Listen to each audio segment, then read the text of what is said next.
All right, hey guys, welcome to Talk Murder to Me. Tonight, I'm going to be going in depth about the Byford Dolphin case. Oh God, is this going to be like the horse sex case?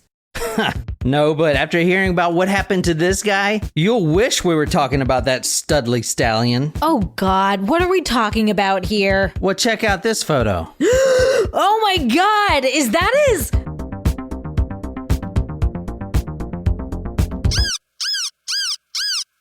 Hey, so we started at almost 1. From now on, live streams are going to be at 1 o'clock on Saturday, and I'm not effing around anymore because we got people staying up past midnight to see us, and I feel like it's not fair for me to keep being late. So I tried my best to get it at 1 o'clock, 12 minutes late.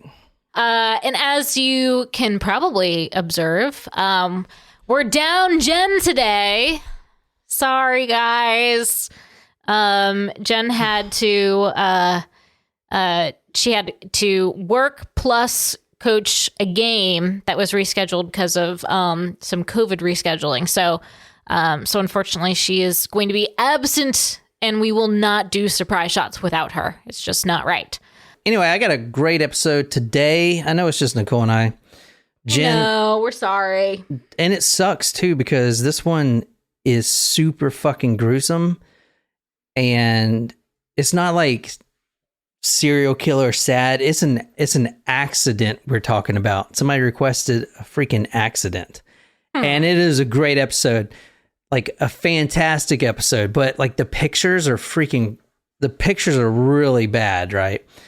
And that's why I wanted Jen to be here, but unfortunately, probably should have planned it better, but I did not. All right, let's give away some money. We're giving away $50, man. And I think there's only like 16 people this time. But a lot of new faces. Like, it's awesome. We're meeting so many new people just from comments. We got 17 entries. All right, now people are figuring out. We got 17 users and 17 entries. Whoa, that's a big improvement. Choose winners now. Navia. Hey, Navia. Navia, first timer. And that is heaven spelled backwards. If you didn't know that. Navia, thank you so much for commenting. I saw you on there, on the comment, on the blog there.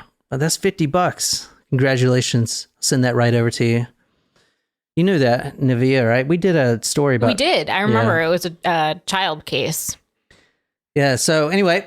$50. We're giving away $50 every week, man. You can't beat an Amazon gift card. All you got to do is go and comment on the blog under the latest episode. So this week coming up is week 6. I got 2, possibly even 3 episodes I'm putting out. So just go, and every day you can comment. I think it's a 24-hour time limit, and I don't know how to change that. So every 24 hours you can comment $50. And there was only 17 entries, so that's a really freaking good odds right there, man. If this is your first time here, welcome. This is the Talk Murder to Me podcast. My name is John. Usually I'm sitting here with 2 people. Now I'm only sitting here with 1. That's Nicole. Just for this week only. Just for this week only. Jen is at some kind of game, soccer game or something. She's coaching basketball. Oh, she's coaching basketball today. And that's just because of the that's because of the COVID thing. So tonight's episode is something completely different, but oh my God, I wish Jen was here. I'm telling you, the photos on this are unfreaking believable. Everything is documented, and I'm going to tell you, so the photos on here, I actually have them black and white, and I thought Jen was going to be here today, or I didn't think she wasn't going to be here today, so I actually like colored them. I put them through this little colorizer to, just for her. And it sucks that she's not here. You're like, damn it, I won't appreciate it, clearly. But tonight's episode is for Stephanie Perez. Hey, Stephanie. Stephanie Perez. She says, can you please do the Byford Dolphin incident? And there's a picture of a elephant in scuba gear on the screen. I was like, dolphin with laser. I thought it was like dolphin with laser beams or something like James Bond shit. No, it's something way better. We are on live chat now. We got some of our good friends, Supremos, on talking to us now. And we're also on Google Earth. And if you are a Supremo or a supporter of us, you can see this video on the Patreon. And I need to do better at promoting that. Also, big congratulations. I got 2 congratulations here. Number 1, Nicole, my other co-host, has her own podcast called Every Day's a Holiday. And she has officially did every day for a year. That is freaking impressive. Every day, 365 episodes every day. Sometimes they weren't always on the right days. I mean, there were a couple days that were late, but still released. Still released. And that's impressive, man. Every freaking day doing that. That is really impressive. That podcast technically has more episodes than this one. So that is sadly true. I mean, granted, those are only 2 minutes, 3 minutes long, but so congratulations, Nicole. Thank you. Very impressive. I'm proud that I stuck with it. Oh yeah, definitely. So I can now focus on a standalone podcast that I've had my eye on for a while. There you go. What are you doing next? The Real and Glorious Bastards. What's that guy's name? Fred Myers. Fred Myers. Badass, man. Badass. So I've got a couple of housekeeping things to do over the next 2 weekends. Like, gotta, sell my car. I've gotta do our taxes and submit them and all that fun stuff. But then I plan to get started. What was the other congratulations? Oh, the other congratulations, big shout out to Brianne, our friend Coloradoan, who hosts Among the Dirt and Trees. Fantastic podcast there. I produced that for her. She is one hell of a storyteller. She just hit her she just hit her year mark. And wow. I think she's got 80,000 downloads or something like that. That's awesome. Yeah, that's really good actually. Because I remember our first 6 months. It took us a long time to get there. Yeah, a long time. Long time. But yeah, so congratulations, Brianne. Great podcast you got there. Love that freaking podcast, actually. It's a real treat to edit that. But anyway, tonight, let's get this thing going. I'm trying to find the exact location. We're actually going to Singapore. Ooh, Singapore is a place that I would love to go to, actually. Seriously? Yes. For what reason? It's a very expensive country, but it's apparently like absolutely gorgeous. Amazing food. Tissy went there for when she was in grad school. What do you mean it's expensive? Is it expensive there? Yes. It's like one of the most like per capita expensive places. It's a very wealthy country. All right, I'm going to try to find this. I don't know the exact I know location. this from the books from Crazy Rich Asians. That was a fun series to read. Okay, so I'm going to put in the coordinates of this because it won't show up on Google Earth. I never put in coordinates before, but we are going to the Byford Dolphin. Tell me what a dolphin is. What do you think a dolphin is? For you guys on live chat, what do you think a dolphin is? Nope. That kind of sounds like a dolphin. I mean, yes, that is a dolphin. You are correct. But there's a term. The dolphin is used for a mechanical term too. A machine. So tell me what that is. Does it have something to do with like a blowhole? Blowhole. I feel like you're going in a sexual place with this. No, I'm not. And maybe it's because of the Enumclaw horse case that we did that I'm like automatically going there. I feel like it has something to do with sex with dolphins' blowholes. Oh, what the fuck is this? All right. Katie and Christopher asked, like, riding a bull? Okay, this is not it. Fuck. How do you put in coordinates in Google Earth? Never done that before. You should just be able to paste them in. No, not letting me. Well, I mean, we're going to the North Sea. So it's out there in the sea. I can't even tell you where it's at. Let me just show you a picture. How about that? That might be easier. Okay. We are going to the North Sea tonight. Well, you said we're going to Singapore, so I'm assuming it's off the coast of Singapore. Isn't Singapore an island? Or like a peninsula? I think it's an island. All right, I'll put this on talkmore.com. This is what a dolphin is right here. Is this like an oil rig? Yeah, exactly. Hold on, I'm trying to get this picture up. Huh. I did not know that those were called dolphins. Yeah, that's what this is called, dolphin. That's a dolphin. I had no idea that those were called dolphins. So this is the Byford Dolphin. Okay. And if there's one dolphin you don't want to work at, it's this one right here.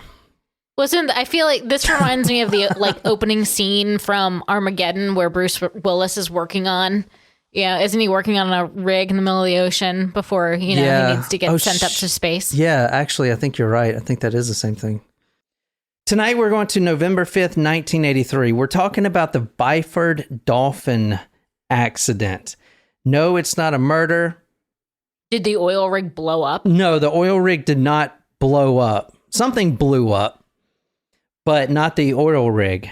God. Now, a body, though? Oh, God. Okay, I'll shut up. A dolphin, in this term, is the big oil platform in the middle of the sea that they use to dig down, way down in the Earth's surface. Let me take you here, because this is kind of a scientific case, but we are not going to make it where you do not understand it. I'm going to simplify this whole thing for everyone out there, so don't worry about it, because I'm pretty sure none of us are what they're called saturation divers. None of us are that. If you are and you're listening, you are one of the most well-paid people on the planet Earth. And maybe I should change careers. Let's do this story and then you can decide that. Fair enough. Katie and Christopher says, sounds like the beginning of a horror movie. Yeah, no shit. There I was in the North Sea. This is a horror movie, man. You can't even make this up. Nicole, tell me, you got this oil rig that you just saw in the middle of the sea. You're drilling for oil. Mm-hmm. Where is the oil coming from? The bottom of the ocean. Which is how deep? Very deep. Very deep.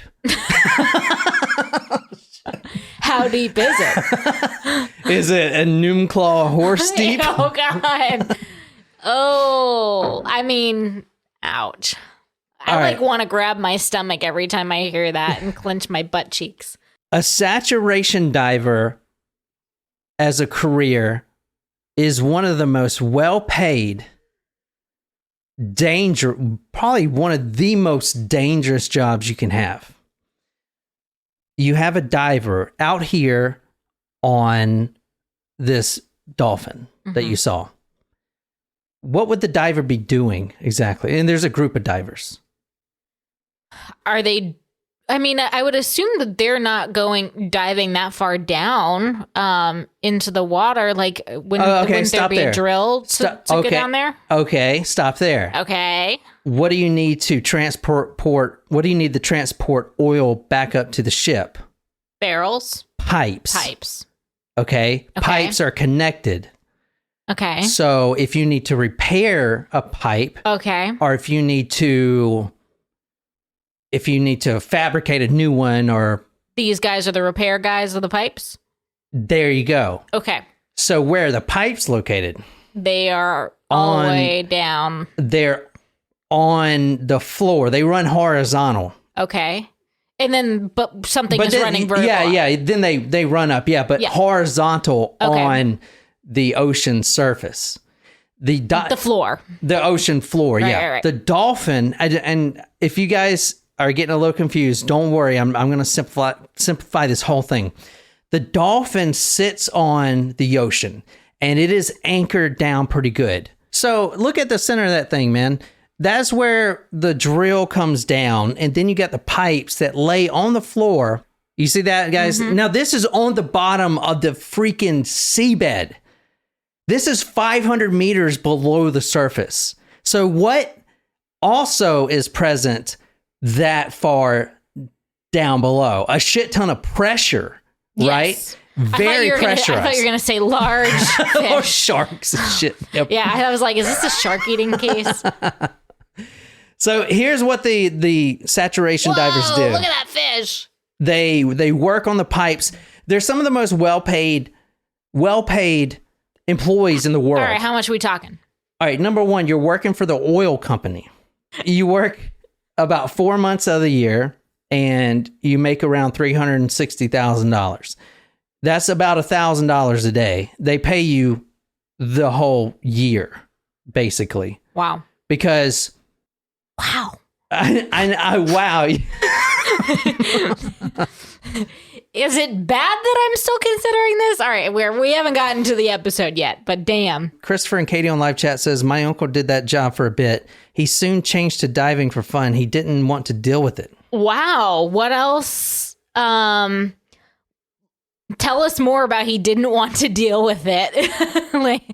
I mean, because I would imagine that has a lot of like health effects if you're diving that far down, right? Like if divers get the bends, and stuff like that, like that's bad for the pressure and, All right, let's do it. He had chest problems, lung problems, pressure in his head, TBI, but the pressure was making it 1,000 times worse and causing constant migraines.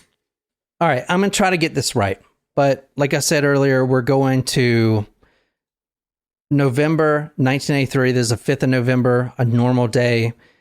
Now, 1993 or 83? 1983. Okay. This is on the Byford Dolphin, which is still there today. It's still being used. So what happens is the oil company pays a group of divers known as saturation divers. And to become a saturation diver, you have to obviously have your diver's certificate. And then I think it's like 3,000 hours minimum of working on the job as a diver. So you can, and a lot of people do it either one or two ways. Well, mostly one way, join the Navy, right? As a diver, or you can work as a professional diver, but starting out, it's just like flying a plane, right? You're not going to... Right, it's like being a pilot. You gotta have a certain number of hours before you join the airlines. Yeah, exactly. So, but once you decide to become a saturation diver, they put you down at the bottom of the sea for a month, 2 months at a time. And I'm 460 meters, so 500 meters down below. How many is that in miles? What was a mile? You're supposed to know. Isn't it? Oh, a mile is 1,600 meters. So what I say, 500 meters?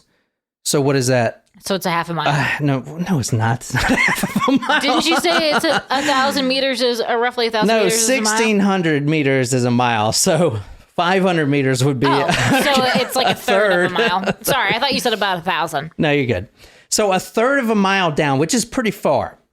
Now, Nicole, tell me, because I know that you know why they don't just come up for air. Why don't they just dive down every day and then come back up immediately and then start the day over and go back down? Because they get the bends. Because you get so like attuned to the pressure. Yeah, all right. Coming up and down is not good. When you dive, what builds? Pressure. It's like going up in an airplane or down below the ocean surface. So the further you get, the more pressure builds, which means not necessarily oxygen. Yes, oxygen, but nitrogen is what we mostly breathe. We breathe 78% nitrogen, 20% oxygen, and then 2% whatever. Right? That's kind of how the atmosphere is made up. So, but anyway, let's just call it gases. When you go further and further down, think about a gas in a jar and the molecules are just going around each other. And then you pressurize it, which you squeeze it together. Those molecules are getting smaller.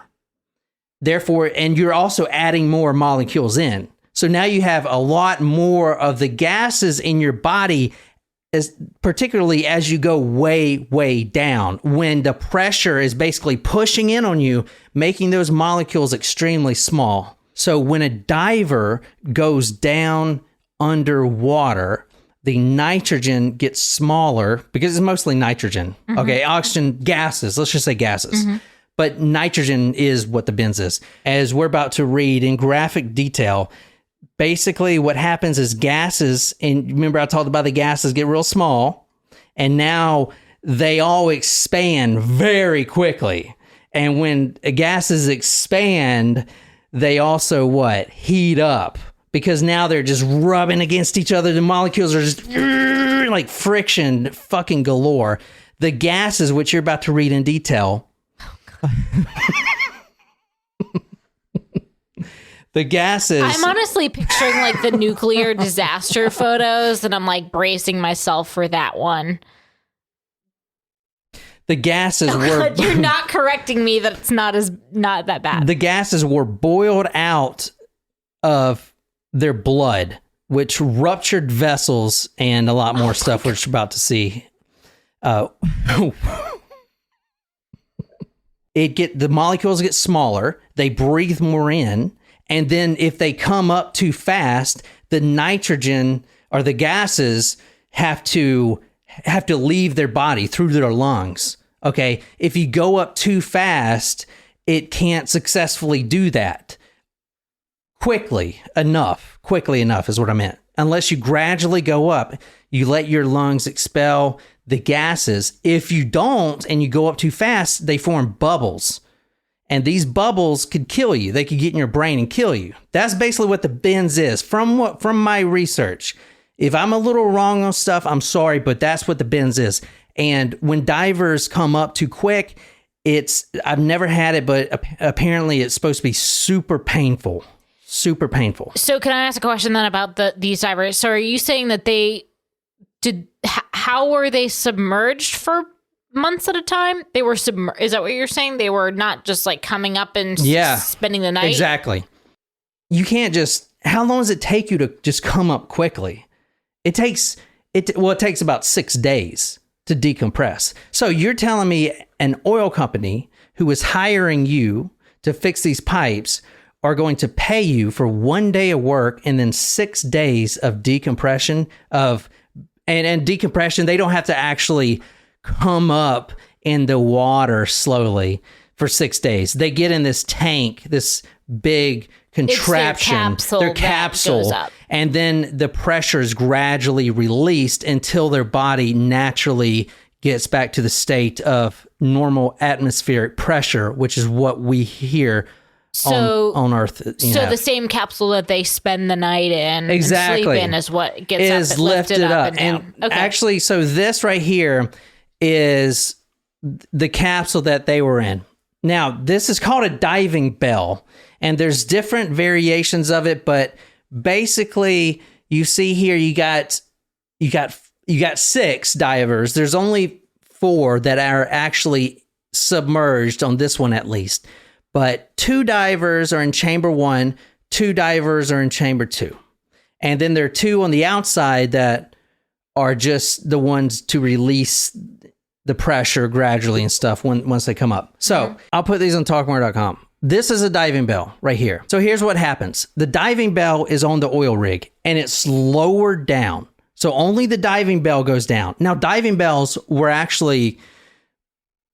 diving bells have been around since time immemorial. In fact, Aristotle was the one that came up with the diving bell. It's slightly different. His version was just a bell shape that a person would sit in, and it has a pocket of air at the very top. So he can be submerged for a long time and then come up and get that little bit of air and still be submerged. That is where the diving bell comes from. This is obviously different because of intense pressure, right? But this right here is a diving bell. So 2 divers get into this device you're seeing right here. That is lowered down 500 meters, which is a third of a mile down from the oil rig. So the center of the Dolphin, this bad boy here. Where the fuck was it? Well, that big ass red thing, right? Mm-hmm. Then the divers get out of the diving bell. They do their work on the pipes. At the end of the day, they get back into the diving bell and is brought back up to these chambers. Now, it's very important that... But the chambers are still underwater. No. The chambers are on the rig. Okay. But they have to be at that same pressure.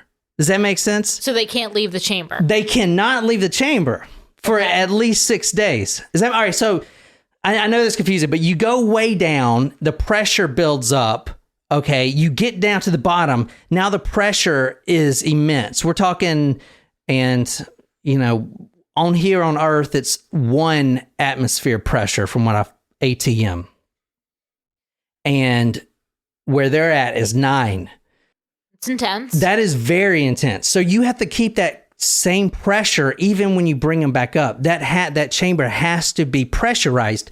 So if you see here, the diving bell attaches to these chambers. Okay. Then they obviously got to open the door, like you see in space where they just don't open the fucking door because then everything will fly out, right? They have to like depressurize one section, pressurize the other, equalize it, type of shit, and then they can open it and let the divers in. Mm-hmm. So they have to do you see where I'm going with this? Do you know what happens?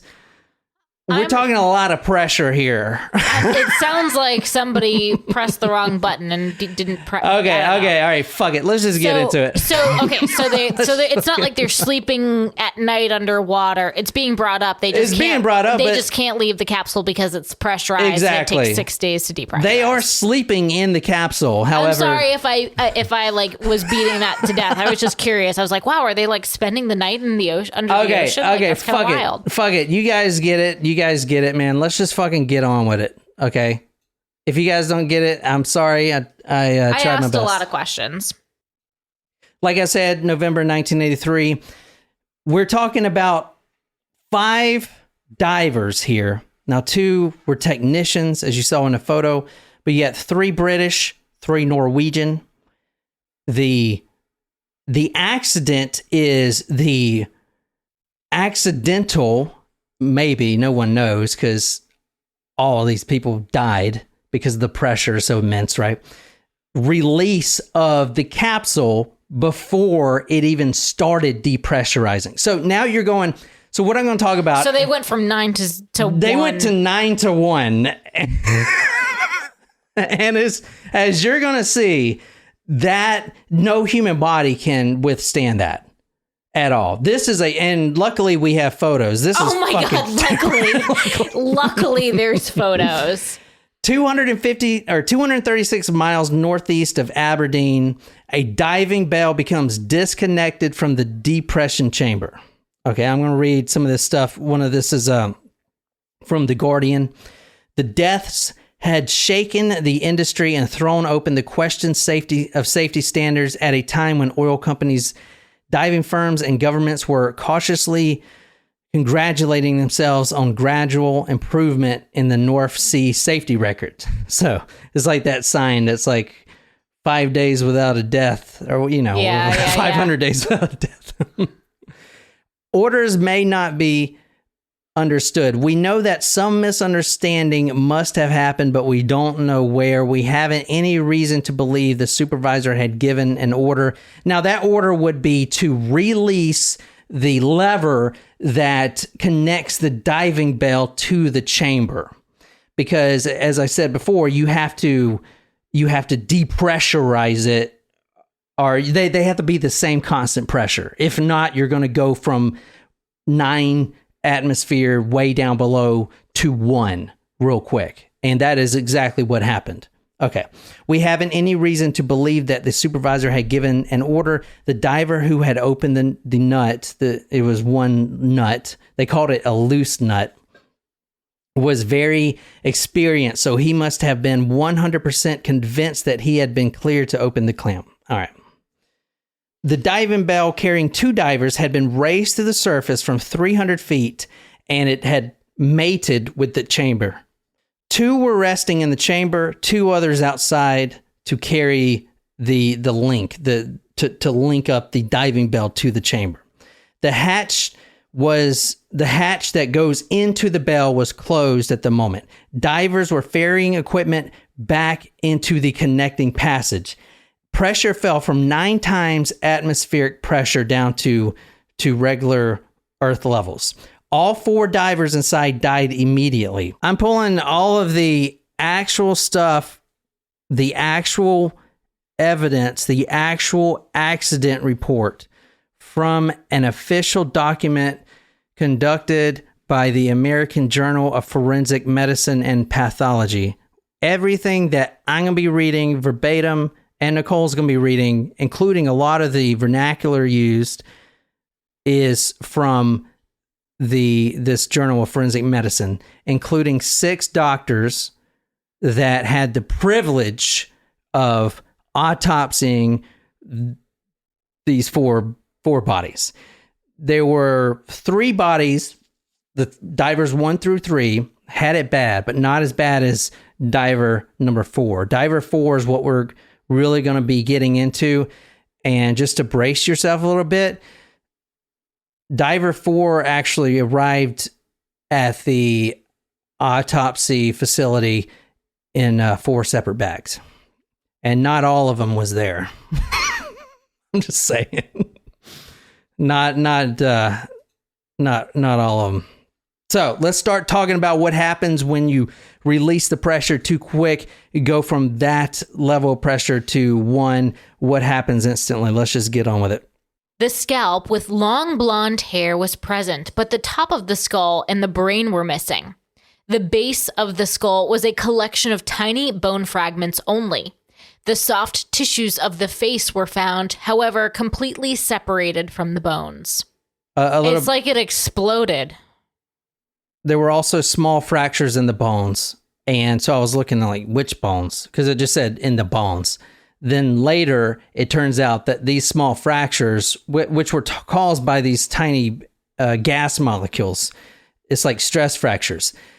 All of the bones, every bone that was still present. Now, so Nicole just read that soft tissues of the face were found, however, completely separated from the bones. So I actually have a picture of the face. You want to see it?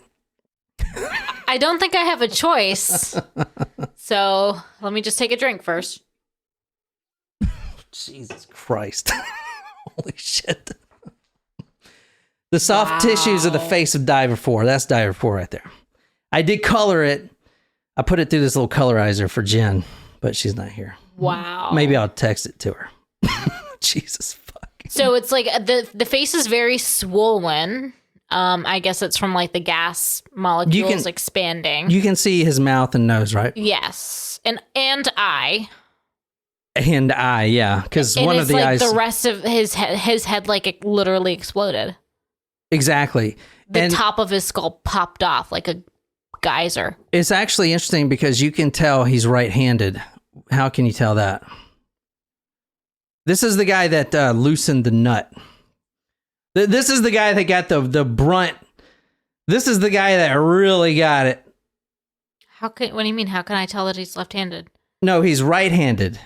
How can I tell that he's right-handed? Because if he's loosening the nut, now this is just speculation, but he's faced more towards the right. And when the pressure, when it goes from 9 to 1, like that, it basically, all that pressure tries to escape.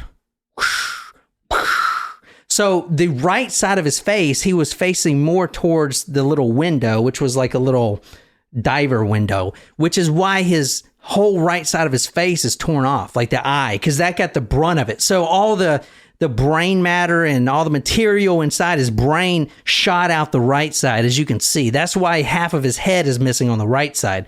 So, and that's speculation. I didn't see that in the autopsy report, but that makes sense, right? Because it's got to travel in one direction. If he was straight like this, undoing the thing, then it would have went out the front. He wouldn't have any eyes. But I think he was a little tilted, so it majority of his stuff inside of his head went out of the right side there.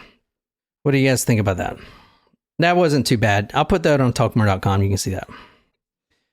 All right. Too bad. Now, if you want to read this. Diver 4 was shot out through the opening and completely disintegrated. Parts of him were found scattered about the rig. One part was even found lying on the derrick 10 meters above the chambers. Okay, a couple of notes here, and this is directly from the autopsy report. 6 different doctors wrote this, signed off on it, wrote it together. They used the word disintegrated. I don't think I've ever read an autopsy report that even had the word disintegrated in it. No. There's also another word that I'm going to bring up here in a second that I've never heard before. I can tell you now, or you want to wait? No, go ahead. It's called, the word is invaginated. I don't know what that would mean in this context. Also, at the very last sentence, one part was found lying on the derrick 10 meters above the chambers! Exclamation mark. Yeah, I've never seen an exclamation mark either in an autopsy report. I did not write that exclamation mark in there. I took it verbatim from the autopsy report. When they put an exclamation mark in the freaking autopsy findings, you know that they're probably all I wouldn't say giddy, but they're scientists, science minds. So they're like, I've never seen this. It's crazy, Kind of like how we're reacting to this. Yeah. All right. So let me talk a little bit about Diver 4. His left upper arm had been completely separated from the body. So no left upper arm, no left arm. Completely separated. So he's got one arm.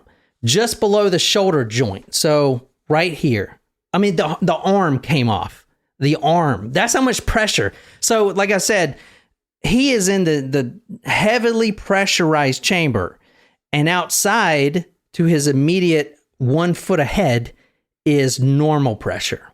So that pressure is going to rush out. It's like a vacuum, right?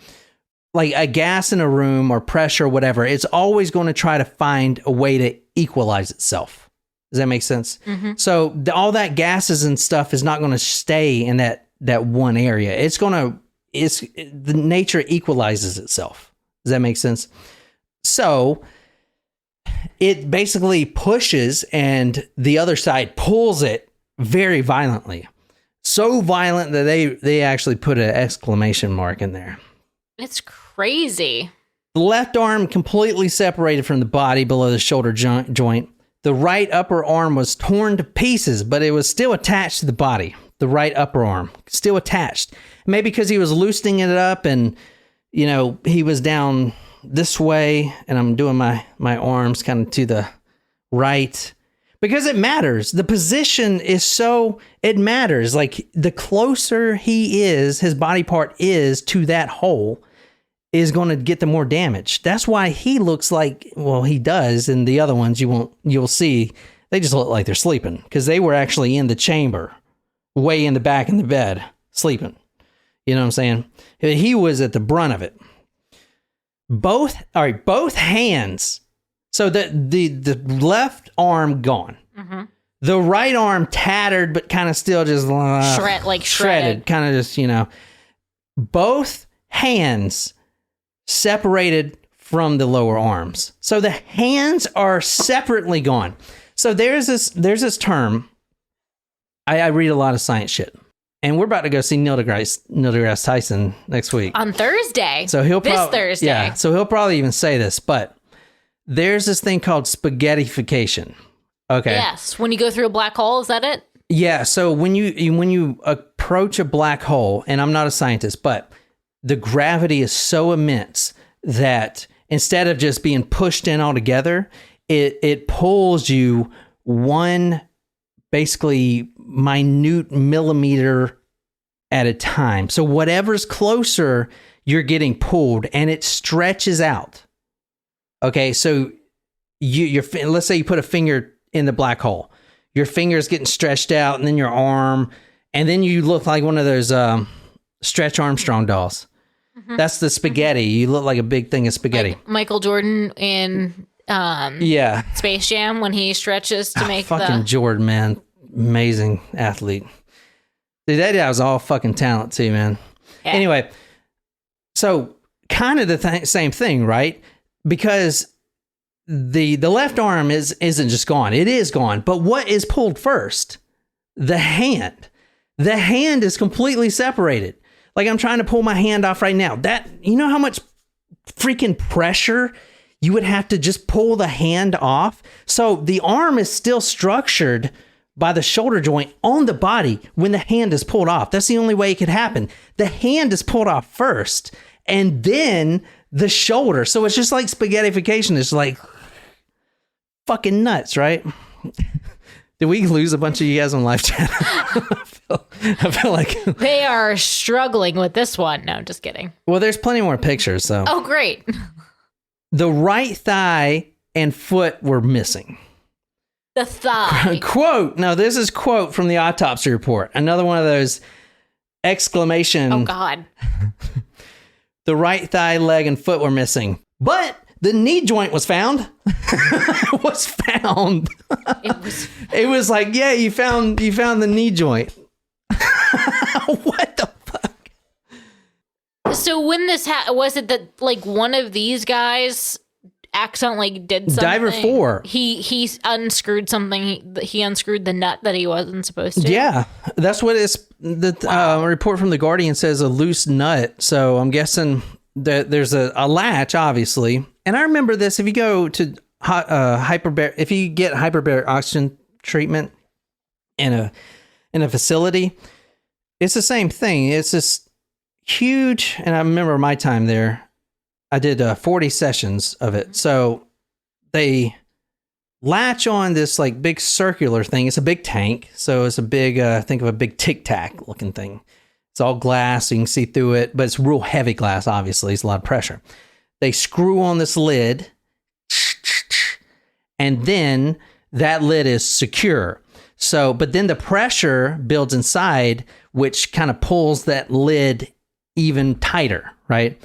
Now, if the guy, when I was doing my therapy, would have, so he has to turn the whole lid, but he can, right? It's like a wheel. It's like a wheel, yeah, but you can do that, but that wouldn't kill you. It would hurt like fuck because when you go down, you're only going, even in that chamber, it wasn't, it was down to like, what was the pressure? Do you remember? I think it was like 3, yeah, which is pretty low. That's like, I don't know. Well, I mean, you're 20, not going at the bottom of the ocean. 25 meters. It wouldn't kill me, but it would hurt like fuck. When you go down in that chamber, they call it diving. Your ears pop. You have to yawn like all the time. You feel the pressure, dude. Yeah. I remember one of the most painful things literally in my life is because I had a sinus infection. Oh, yeah. And dude, I was struggling, man, because... You know, the reason you pop your, you yawn is to pop your freaking ears to release that pressure. But my sinuses were all clogged up. So that pressure couldn't release. So that pressure is building in my freaking head, dude. I was suffering, man. I remember that. We had to go get you like a nasal spray. Yeah, fuck yeah. Yep. But I mean, if he was to release that would hurt like a motherfucker. Yeah. It probably wouldn't kill me, I'd imagine. But no, but that would hurt. I mean, you're about to see, man. The left thigh had been separated from the pelvis just below the hip joint. Now, the pelvis, which we'll get to in a second, was actually sectioned out in 3 different parts. Now, they didn't actually cut the body or anything else. They put it, with this, man, they just put the pieces in a trash bag. Some of the pieces you'll find ended up, you saw the dolphin, ended up on top of the deck. Like, I think his liver was up there. So they had a guy that just went around with 4 trash bags collecting this guy. Oh my God. And the others were not as bad, but... No, I'll show you the others. I got pictures of everything, and including a lot more pictures than Diver 4. The pelvis itself had been divided into 3 parts. To one of these parts, a small segment of the small bowel was attached.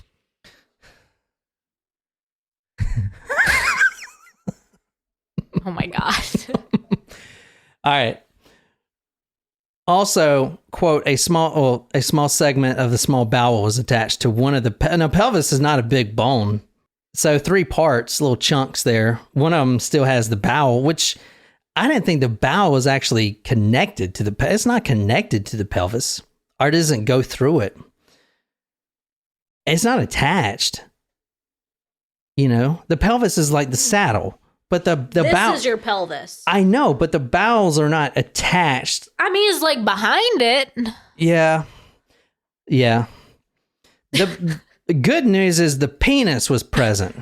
The penis was present, but, quote, invaginated, end quote. That was the word. I looked that up, man. What does that mean? And if you want to read this is what the word invaginated If Jen means. was here, she'd be reading this part, wouldn't she? To invaginate. To be turned inside out or folded back on itself to form a cavity or pouch. Invaginate. It's got the word vagina in there. Well, so it... Yeah. It's like that episode of South Park where he wanted to become a woman. I haven't seen... And the doctor's like, okay, we'll just cut the penis down here and then... Turn your penis inside out. Oh, jeez. All we need to do now is stuff the unskinned penis inside your pelvis. And now I'll use the skin from your penis to make the vaginal lips. Do I look like a woman? Pretty much. From above, one could look down through the larynx. All the thoracic and abdominal organs had been expelled except the trachea and a fragment of the small bowel. Figure 9. I wanted you to read that for freaking. All right, so we see figure All right, 9. Go ahead. I'm ready. Go ahead. Figure 9. Here we go. What is that? That's the. I have fucking no idea what that is. Well, what did you just read? That is the thoracic and abdominal organs. It looks like a pile of lava. That's his inside, basically. His chest and his stomach invaginated. Now, they didn't cut this open. His penis was invaginated. They didn't cut this open. You understand that? They pulled this out of a trash bag like that. They didn't cut shit. It was like that. You could see his ribs. You can? Yeah, look. Do you see? That's a rib bone right there. Look real close. It's like one of those magic eyes. You got to look at it. I have no idea what I'm looking at. That is the guy's middle section. That's a middle section of a human being. Wow. That's the organs, what's This is left very of them. much like that nuclear reactor case. Yeah. Like in terms of photo. Damn it. I even put them through the colorizer for Jen. She's not even here. Oh, we'll make her watch this. We'll make her appreciate this. Shit. Episode wasted. All right. Do you want to see the spinal column? The spinal column and most of the ribs had been expelled, but I just pointed out one of the ribs. If you look right in the center, you see a rib in there. I know it's kind of hard to see. I did colorize it, so maybe the black and white one is easier to see right here. That's the rib bone. I would not have known that. Well, was yeah, a- it's twisted in an unnatural way. It's like going inside or something. Anyway, this is the spinal column and this is a part of the spinal column. Just ripped to shreds, man. Like you see the divot here. This is actually two of the, spine. The spine has the, what is it? Disc. The Vertebrae? L9. Yeah, the vertebrae. Like, I don't know, L9 or C9 or whatever the fuck. This is two of them because you can see the disc. The spinal. Yeah, it looks disc. like a dog chewed it up. Oh, it does look like a dog toy. Oh my God, our dog is like staring at the screen right now. Salivating. All right, let's go back to the other divers for a second. Let's calm them down a little bit. These are the other divers. Divers 1, 2, and 3. Not so bad. No, they're in whole parts. Anyway. Yeah. They were transported in body bags, not plastic trash bags. So as you see here, if you look closer at the face, that's where it really gets it. But they're dead. They look peaceful. 2 of them were sleeping naked. The other one had just got back. The diver that was on the mission is obviously the one with underpants on. Like I said, they haven't messed with the bodies or anything else. So what were their internal organs like? Were they like boiled up mess? Because it's interesting that their bodies are actually intact. Yeah, their bodies are intact for the most part. So the autopsies performed 3 days after the deaths of divers 1, 2, and 3. Findings were all pretty much the same. A lot of scientific terms, but rigor mortis. I put some very interesting things that I noted from the autopsy report. One being rigor mortis was, quote, unusually strong, end quote. So I don't know why that would be. Maybe, I don't know. The organs showed a large amount of gas in the blood vessels, obviously. So they're swollen. Yeah, or ruptured. Soft tissues had scattered hemorrhages, and they all died instantly. Wow. Now, this is their brains. Obviously, Diver's forebrain, I mean, you saw his head. The brain wasn't really in there. Yeah. It was like all over the poop deck or whatever. But this is the Divers 1, 2, and 3 in the brain. This is their brain. And what you notice here is the gas that fills the vessels. Now, there's not supposed to be a bunch of... see those bubbles. There's not supposed to be a bunch of gas in your brain. It bubbles. Wow.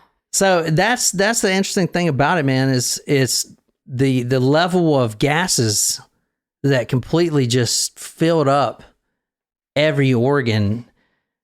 And so that was what caused Diver 4, is the gases being expelled. I remember there's this video on YouTube, and apparently this happens a lot in Japan, where they love fucking killing whales for some damn reason. Remember, there was a huge Japanese problem. They're killing whales and shit. Anyway, if they transport a dead whale, and there's a video of this, it's crazy. They transported him on this big trailer truck, huge. There's a whale on it, dead whale, going through the street. It's freaking hot out, right? 80 degrees, 90 degrees. In the middle of the marketplace, what happens? The gases start to expand. That's why you plump up when you die, right? The gases are escaping and expanding. All of a sudden, it exploded.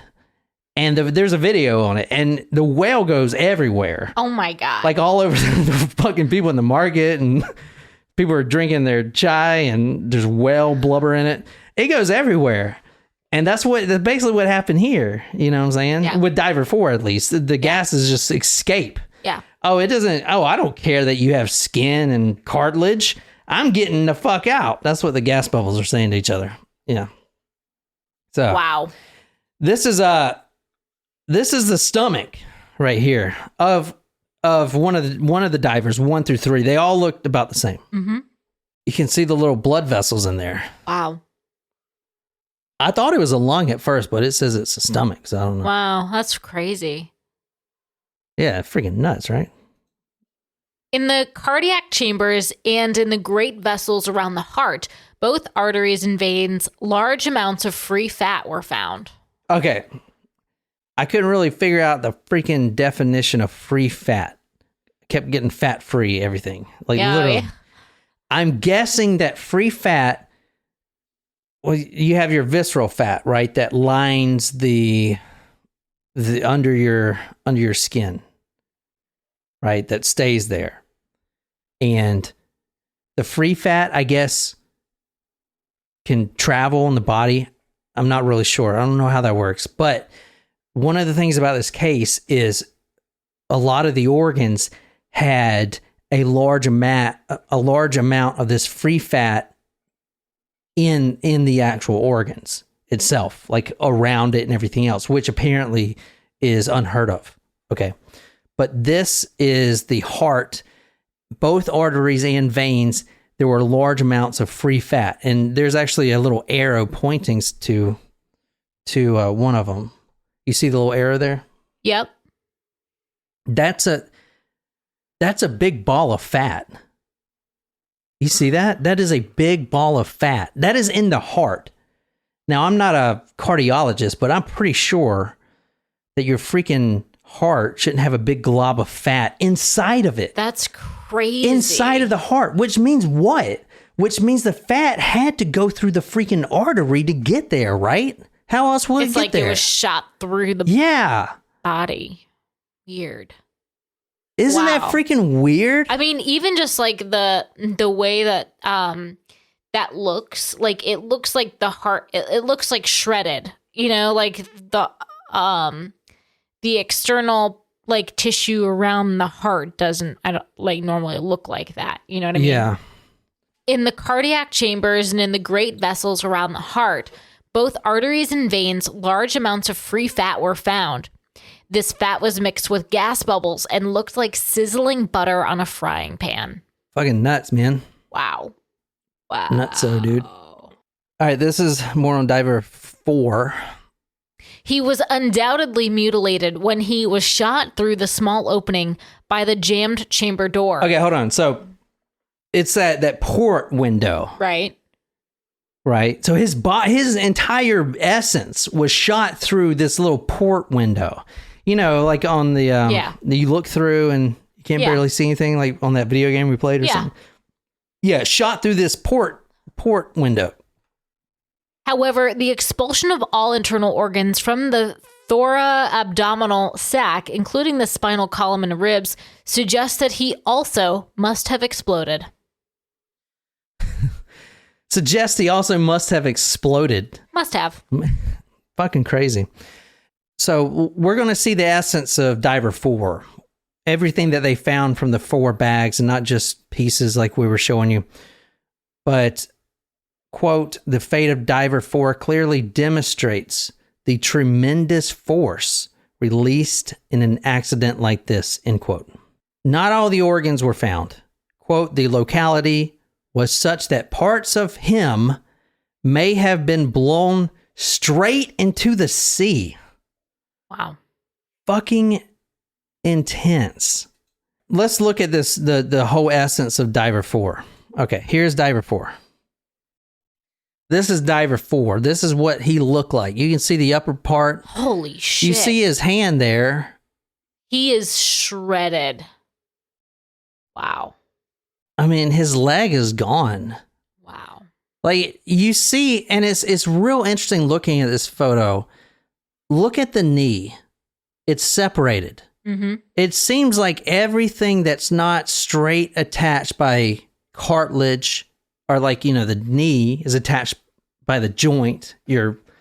Was it the femur is attached to your shin bone or whatever by the joint, the knee joint? That's where they come together. So wherever there's a weakness in this body, and what I mean by that is a point where it could be disconnected easier, it was. They say like nature always takes the path of least resistance type of thing. Because if you look at like, I mean, the shin bone or the calf is completely intact, but the foot is off. Yep. You know, so it's like, that's why I was thinking the spaghettification, it just pulls the closest thing there, and then just pulls it all behind it. So he's getting stretched out basically. Yeah. And to the point where he just fucking just rips up like that. Fucking, you look like you're about to be sick. I mean, that's like just, you would not know what that is just without context. Like that, you would never know that is a pieced up body. Pretty fucked up, man. Pretty fucked. So a little bit about the mechanism real quick. 2 half moons of steel hinged at one end, secured to the other by a swing bolt held in place by a nut. A guy named Mr. Per Rosengreen, which was the head of the Norwegian Inspectorate diving section, said that there was no sign of technical failure or mental fatigue. So what happens? The families actually just got paid out in 2010 for this. Wow. This happened in 1983 because they were saying, oh, this wasn't an accident. This wasn't... It was like their fault. It was their fault. This was something. But even if you think about it, is it their fault? Because, you know, as some of our live chat friends said, that, you know, their family members suffered from all this stuff. You got mental fatigue. You got... Actually, when you go that far down I was watching these saturation diver videos, you get all kinds of stuff. You get mental fatigue. You get where, I can't remember the name of it, but if you go down a certain level, you get where you feel like you're drunk. all the divers like the lack of oxygen. Yeah, so all the divers describe it as being drunk. So you got that drunkenness, you got loss of control, like your motor control, your mental fatigue. So I mean, obviously he didn't do it on purpose. It's not like he wanted to kill all his friends and just completely shatter himself, but then again, since this accident, obviously there were safety mechanisms. There shouldn't have been one person, a diver, in charge of making the link like that. So now there's different things, involved. But anyway, he says, this guy, the Norwegian diving guy, quote, "Since the nut was unscrewed, someone must have done it," end quote. The survivor, there was one survivor of, you saw the 6 people. There was one survivor. His name was Mr. Martin. He was on the outside, not in the chamber. Oh, okay. Yeah. Mr. Martin Saunders claimed that his partner undid it. Well, his partner's dead, obviously. So there was no communication, or very little communication. The radio and intercom were both operational, but insufficient. So if you're down there diving, you have the freaking welder tools going, you have sharks trying to bite you and shit. Like, there's a lot of background noise. Mm-hmm. So the radios were very outdated. And that's important, because if the technical inspector says, you can barely hear him, what? Did you say unscrew that nut? What? Okay, I guess he said unscrew it. Then you're fucked. So anyway, what do you guys think of that shit? That's crazy. The drunkenness is called nitrogen narcosis. If you dive further than 30 meters, a loss of coordination and poor decision making can occur. Decompression sickness is called the bends. As a rule of thumb, for every 30 meters they descend, it takes at least a day to process nitrogen safely through the lungs. Wow. So there's no quick way to decompressurize. But the company doesn't want to pay for 1 day of work and then 6 days of recovery. Right. So that's why they keep them down there. And then when they come back up every night, because that's how they get food and get, stuff brought to them. Obviously it's regulated by pressure. However, for every 30 meters they descend, which they were at 480 meters, it takes a day to process. So the company doesn't want to pay for that. So they just keep them fucking pressurized, even on the shore, Wow. But these guys can make a shit ton of money, man. $300,000 for 4 months each year.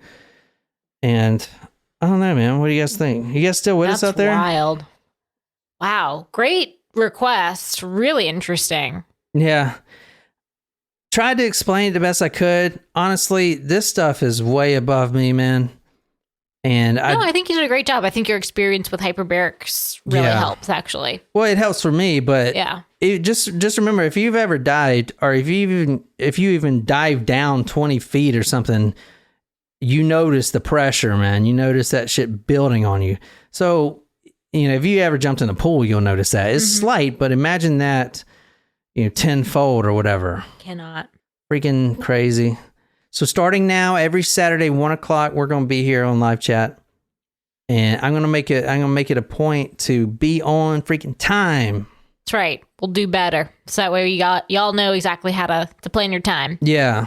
So, because we appreciate you guys. Anyway, that's all I got, man. I don't know. Thanks for listening, guys. Appreciate it. Yeah. For you guys on live chat, love you guys, man. We'll see you next week. Like I said, next week we'll be back to the normal schedule, and we will have Jen back. And we'll have Jen back, but we don't really want to do too many without her, you know what I'm saying? But anyway, that's all I got. I hope you guys enjoyed the Byford Dolphin Accident. Go to talkmurder.com. We give away $50 every week. Make sure you enter your email, or make sure you comment so you can win $50. Congratulations to Navia that won this week. If you want to support us, talkmurder.com/join to become a patron. And until next time, good night, you lovely, lovely people.